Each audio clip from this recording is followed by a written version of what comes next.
আমাদের প্রত্যেকের লাইফের 45 ইয়ার্সের পর একটা সার্কেল ঘুরে যায়, কে নয় খুব অ্যাগ্রেসিভ হয়, একটু রক্তজনিত সমস্যা হলেও হতে পারে, খাওয়া দাওয়ায় নজর রাখতে হবে, হার্ট অ্যাটাকের একটা সম্ভাবনা ওভারঅল থেকে যাচ্ছে। তা আজকাল সোশ্যাল মিডিয়াতে একটা জিনিস দেখা যায় কি মানি অ্যাট্রাক্টিং ম্যাগনেট বা ব্রেসলেট এরকম কিছু একটা জিনিস থাকে।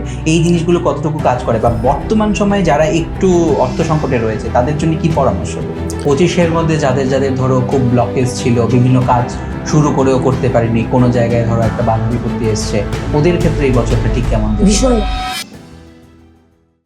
তুমি যে যে বিষয়গুলো নিয়ে থেরাপি করো তার মধ্যে এঞ্জেল থেরাপিও একটা জিনিস রয়েছে, এবং এই বিষয়টা সম্পর্কে আমার একটা ফ্যাসিনেশন। মানে অ্যাঞ্জেল শুনলেই তো মনে হয় যে ডানাওয়ালা একটা পরী আমার কাছে ছুটে আসলো, এই এটা সবারই ধারণা, ইনফ্যাক্ট আমারও হয়তো ছোটবেলায় এটাই ধারণা ছিল, আস্তে আস্তে বদলে গেছে। আচ্ছা, এই এঞ্জেল থেরাপি জিনিসটা কি?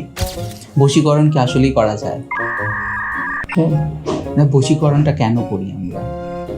আমরা বদমাইশ বলে। কাজ প্রেম ভালোবাসার সমস্যায় কি কি রেমেডি তুমি দিতে চাইছো? যদিও কারণ হয়তো লোক বিশেষে ভিন্ন ভিন্ন হতেই পারে, তাও ধরো ওভারঅল একটা ধারণা যদি দিতে চাও। সব থেকে বেস্ট রেমেডি হচ্ছে রোজ কোয়ার্টস। পড়াশোনার চাপ বা কর্পোরেট সেক্টরের যে চাপ রয়েছে ওইটাকে কিভাবে একটুখানি হিল করা যেতে পারে? কারণ কি বর্তমান সময়ে এই রিলেটেড কারণে প্রচুর সুইসাইডের কেস শোনা যাচ্ছে। এটার জন্য আমি বলবো বেস্ট হচ্ছে, দিদি কিভাবে বুঝবো যে আমার সাথে ব্ল্যাক ম্যাজিক করা হয়েছে?